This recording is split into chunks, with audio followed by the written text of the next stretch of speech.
There are places where darkness feels ordinary. An abandoned hospital, a forgotten cemetery, a house rotting at the end of a dirt road. But then there are places where darkness feels wrong because of what the building was meant to be. A parish house is supposed to be safe. It is supposed to be a place of prayer, counsel, confession, and refuge. A home built beside a church, where the doors open for the grieving, the lost, and the desperate. It is a place where candles burn against the night and crosses hang over every doorway. But in one old parish house, there was a knock at the door that no prayer seemed able to explain. And behind that door stood a child, small, pale, silent for too long, with eyes as black as a dead window. The story of the black-eyed child of the parish house is tied to an old church property that had stood for generations on the outskirts of a small town. The exact name of the town has shifted with every retelling. Some say it was in rural New England, where old colonial churches still rise from frozen graveyards. Others insist it happened in the Midwest, near farmland and roads swallowed by fog. The location changes. The details do not. There was a parish house beside a church. There was a priest who lived there alone, and one night there was a child who asked to come inside. The parish house was old even when the events began. It had been built in the late 19th century, with dark timber, hand-cut stone, and narrow windows that rattled whenever winter winds crossed the churchyard.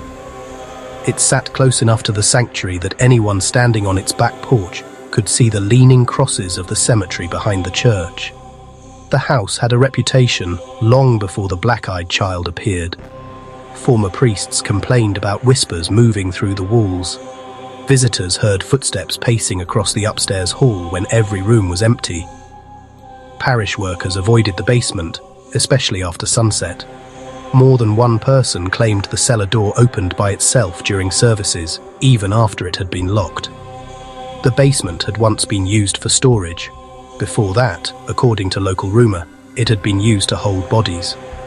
The church had survived a terrible winter epidemic decades earlier. Fever swept through the town. Entire families died in their homes. Children died in bedrooms beside parents too sick to stand. When the ground froze hard enough to break shovels, burials became impossible. The parish had no choice but to use the basement as a temporary place for the dead. Bodies were wrapped in cloth and laid on wooden tables. Some remained there for days. Some remained there for weeks. Old parish records listed an alarming number of children who died during that winter. But several pages were torn from the ledger, and the names of some children were lost. That missing record became part of the legend. People in town believed at least one child never received a proper burial. They believed he was not taken to the cemetery with the others. They believed something happened to him inside the parish house. Years later, the priest who lived there, known in the story as Father Michael, found something in the basement. He had been clearing an old storage room behind a crumbling stone wall. Beneath broken furniture, rotted hymnals, and rusted coal tools, he discovered a small leather shoe. It was cracked, dry, and stained dark around the sole. It looked old enough to belong to a child from another century. There was no second shoe, no name, no explanation for how it had been sealed behind the wall. Father Michael brought it upstairs and placed it on a shelf in his study.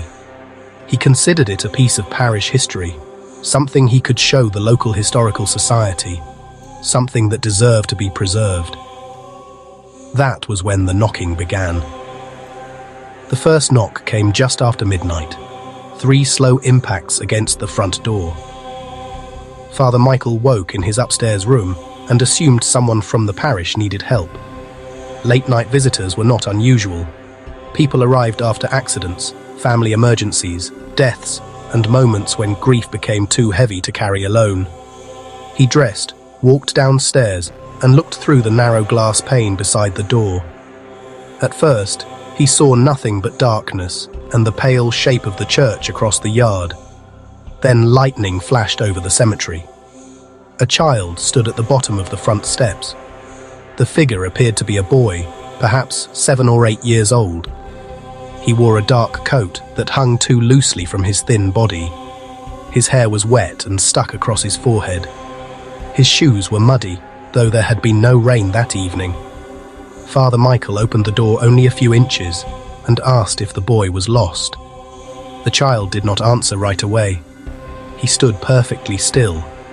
Then he raised his face, and Father Michael saw the eyes. There were no pupils, no whites, no colour, just two flat pools of black. The child spoke in a quiet voice and said he needed to come inside. Father Michael asked where his parents were. The boy slowly turned his head toward the cemetery. Then he faced the priest again. "I cannot come in unless you invite me," he said. That sentence stopped Father Michael cold. There are old traditions surrounding thresholds.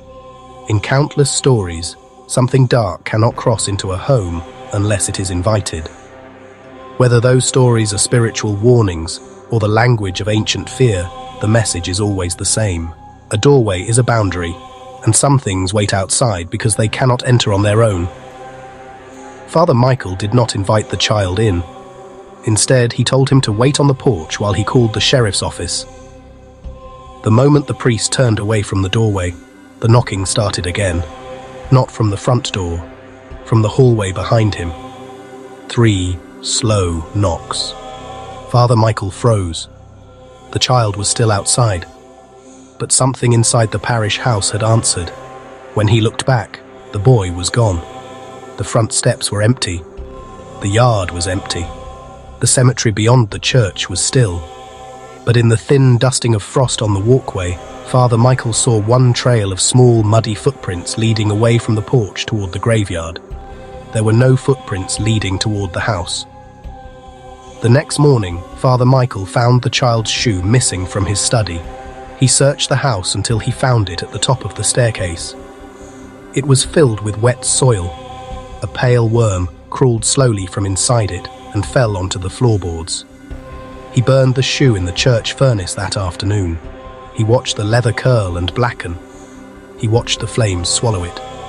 But that night, the shoe returned. It sat beside his bed, still wet, still cold, still filled with earth. Over the following weeks, Father Michael began hearing a child crying in the walls after midnight. The crying always came from the same part of the house, the upstairs corridor near an unused bedroom. The room had once been reserved for visiting clergy, but it had been locked for years because of water damage. The crying was never loud. That made it worse. It sounded like a child trying not to be heard, a weak, muffled sobbing behind the wallpaper, a tiny hand tapping from inside the walls. At first, Father Michael tried to ignore it. He prayed. He wore earplugs. He slept in the downstairs study, but every night at 3:13, the crying began again. Then came the voice. One night, he heard the child whisper his name from the hall. "Father Michael." The voice was soft and close. Too close. The priest opened his bedroom door, expecting to find the hallway empty. Instead, he found wet footprints on the floor. Small, bare footprints. They began at the locked guest room. They crossed the hallway. They entered his bedroom. And they ended at the foot of his bed. Father Michael did not sleep for the rest of the night. The following day, he unlocked the unused upstairs room. The air inside was freezing. Frost clung to the inside of the window, even though the day outside was warm. The walls were swollen with water damage, and peeling wallpaper hung in strips like dead skin. In the middle of the room sat a single wooden rocking chair. It faced the corner. It was moving, slowly, back and forth, as if someone had only just risen from it. On the floor beneath the chair were dozens of tiny scratches carved into the wood. At first, Father Michael thought they were random marks. Then he realized they were letters, not words, names. Dozens of children's names scratched into the floorboards until the wood had nearly split apart. Some names were clear, some were incomplete, some were reduced to a single first letter, repeated again and again. At the center of them all was one name carved deeper than the rest: Elias. Father Michael searched the old parish records for the name. He found it in a damaged ledger from the winter epidemic. Elias Ward. Age 8. Parents deceased. Status transferred to parish care. There was no death date, no burial record, no grave location. The line beneath his name had been scraped away, as if someone had deliberately erased what happened next. Father Michael brought the record to an elderly woman in the parish, one of the last people whose family had lived in town for generations. When she saw the name, her face drained of colour. She told him that her grandmother had warned her never to speak that name after dark. According to the old woman, Elias had been found wandering near the church during the epidemic. His mother and father had already died. The boy was sick, starving, and covered in mud. He repeatedly asked to be taken home, but his home had been locked and marked for quarantine.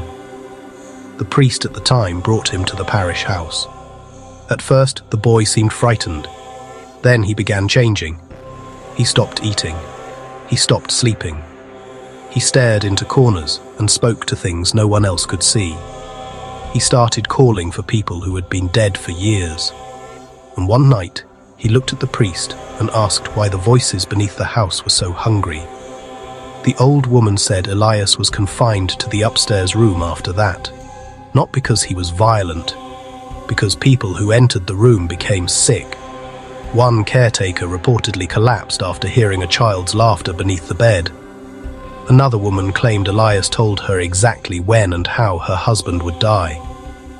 A church elder who tried to pray over the boy ran from the room bleeding from his ears.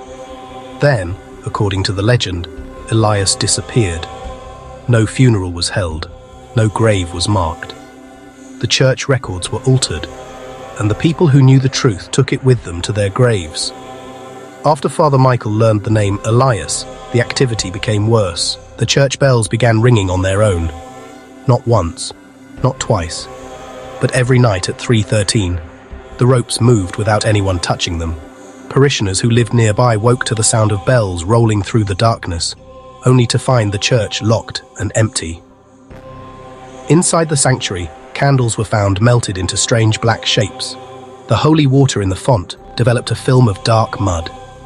A wooden crucifix above the altar was discovered turned upside down one morning, even though it had been bolted to the wall. A maintenance worker named Daniel became one of the first people outside the parish to see the child. He had been hired to repair a broken basement pipe. Daniel was a practical man. He had worked on old buildings before and had no patience for ghost stories. He told Father Michael that pipes knocked, wood settled, and frightened people imagined things. He entered the basement just before dusk. 10 minutes later, Father Michael heard him screaming. Not shouting, screaming like someone was being dragged through fire. The priest ran downstairs and found Daniel sitting against the far wall, shaking so badly he could barely speak. His face was grey.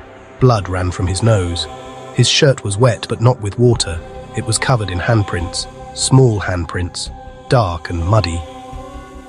Daniel said he had heard a child crying behind one of the basement walls. He followed the sound to the old storage room, the same place where Father Michael had found the shoe. The stone wall had cracked open.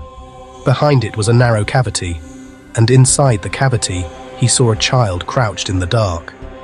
The boy had his back turned. Daniel called out to him. The child slowly turned around. Daniel said the eyes were black, but he also said the child's mouth was full of dirt. Thick black soil packed between his teeth. The boy smiled, opened his mouth wider and whispered, "They buried us awake." Daniel never returned to the parish house. For days after the encounter, he suffered nightmares. He woke choking on dirt. His wife claimed he began sleepwalking through their home, standing in front of the family's front door with his hand on the lock. When she asked where he was going, Daniel reportedly answered in a child's voice, "Let us in." Father Michael finally contacted another priest, a man experienced in spiritual disturbances and house blessings. The visiting priest arrived with prayer books, holy water, relics, and a small group of church elders. They began in the sanctuary. At first, nothing happened. Then, as they entered the parish house, every light in the building went out at once. The only illumination came from the candles they carried. The group moved through the rooms, praying aloud. The old floorboards creaked beneath their feet. A low scratching began behind the walls, traveling from one room to the next as though something was crawling inside the structure. When they reached the upstairs hall, the temperature dropped so suddenly that their breath became visible. The locked guest room stood at the end of the hall. The door was open. No one had unlocked it. Inside, the rocking chair was moving violently, back and forth, hard enough that its legs slammed against the floor. The visiting priest stepped into the room and began reciting prayers. The chair stopped. For 1 second, there was silence. Then every name carved into the floor began bleeding dark water. It seeped from the scratches in thin lines and spread across the wooden boards. One of the church elders fainted. Another began vomiting in the hallway. Father Michael later claimed he saw the boy standing behind the visiting priest. Elias was smiling. The priest raised a cross toward him. The child's face changed. His smile vanished. His mouth opened wide, and a sound came out that did not belong to a child. It was the sound of many voices crying at once. The candles went out. The room plunged into darkness. When the lights returned, the visiting priest was on the floor. Deep scratches crossed his chest and neck. His prayer book had been torn apart, page by page, and the room smelled of wet soil, smoke, and something rotten. The group fled the house before dawn. The visiting priest survived, but he refused to discuss what happened. He left town the next morning and reportedly told Father Michael only one thing before he departed. The child is not alone. That sentence haunted Father Michael more than any knock at the door. The child was not alone. If Elias had been trapped beneath the parish house, then what had been trapped with him? The answer may have been waiting beneath the basement. After the failed blessing, Father Michael began having dreams of the cellar. In every dream, he stood before the cracked stone wall. He heard children whispering from behind it. He saw small hands pushing through gaps in the stone. Then he heard Elias calling to him, not from behind the wall, from below it. "Find me," the child whispered. "Find where they put me." Father Michael eventually convinced 2 men from the parish board to help him break through the old basement wall. They chose to do it in daylight, after a morning service. The men brought hammers, pry bars, and lanterns. The first layer of stone came apart easily. Behind it was dirt. Dark, wet, compacted dirt. They dug for nearly an hour. Then one of the shovels struck something hard. A small bone. Then another. Then a skull. Not an adult skull. A child's. The men stopped digging, but Father Michael insisted they continue. By the end of the afternoon, they had uncovered the remains of several children buried beneath the parish house foundation. Some were wrapped in scraps of cloth. Some were buried with no markers. Some appeared to have been placed there together, as if there had been no time, no room, or no care left for individual graves. But one set of remains was different. At the center of the shallow pit lay a small skeleton in a rotted dark coat. Near one hand was a second leather shoe. Near the skull was a rusted metal pendant shaped like a cross, and beneath the jawbone, packed into the earth, was a small strip of parchment.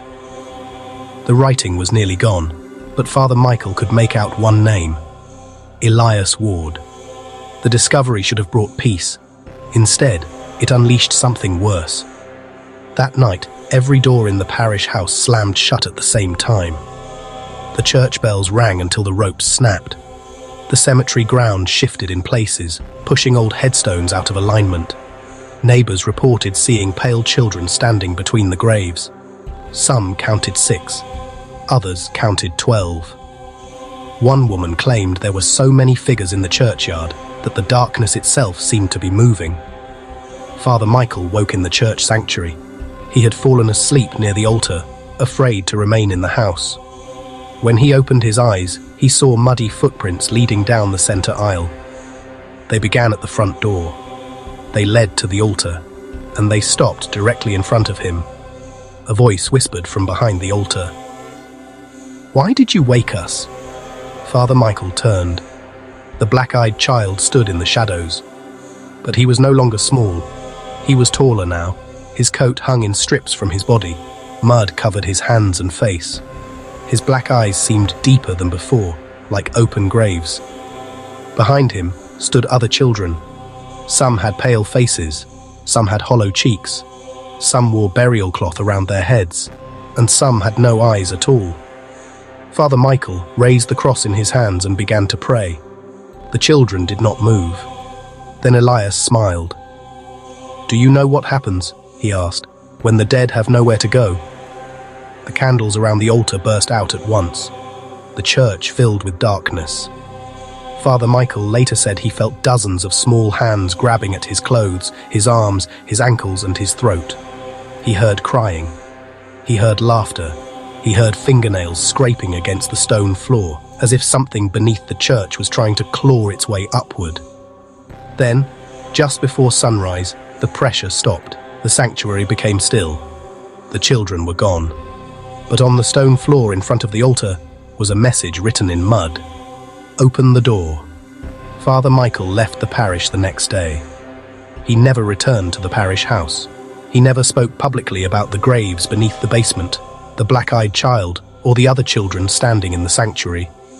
But those who knew him said he was never the same. He stopped living alone.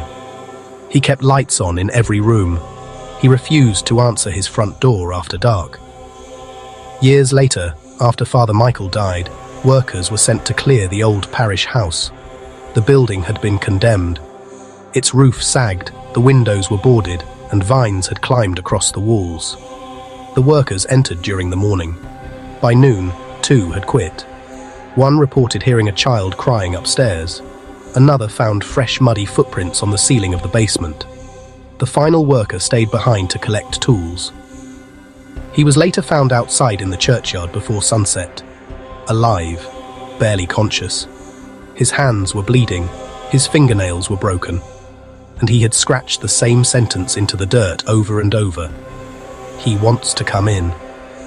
The parish house was eventually sealed. Some say it was demolished. Some say the church burned down soon afterward. Others believe it still stands somewhere beyond an old cemetery road, abandoned and collapsing under years of rain and snow. But people who travel through that area have reported strange encounters. A child standing near the road after midnight. A boy in a dark coat, wet hair, mud on his shoes. A voice asking for help. A voice asking to come inside. And if you look closely enough, you may see the eyes before he lowers his face. No pupils, no whites, only darkness. The legend of the black-eyed child of the parish house endures because it twists something sacred into something terrifying. A parish house is built to offer shelter. A child is supposed to awaken compassion. A desperate voice on a cold night is supposed to be answered. But the thing outside that door understands compassion. It knows how to imitate fear. It knows how to sound lonely. And it knows that eventually someone will open the door. If you ever hear 3 knocks after midnight, do not rush to answer. Look through the window first. Listen to the voice on the other side. And if it belongs to a child who says he cannot come in unless you invite him, remember the parish house. Remember Elias Ward. Remember the graves beneath the floor. Because some doors are not meant to be opened, and some children should never be invited inside.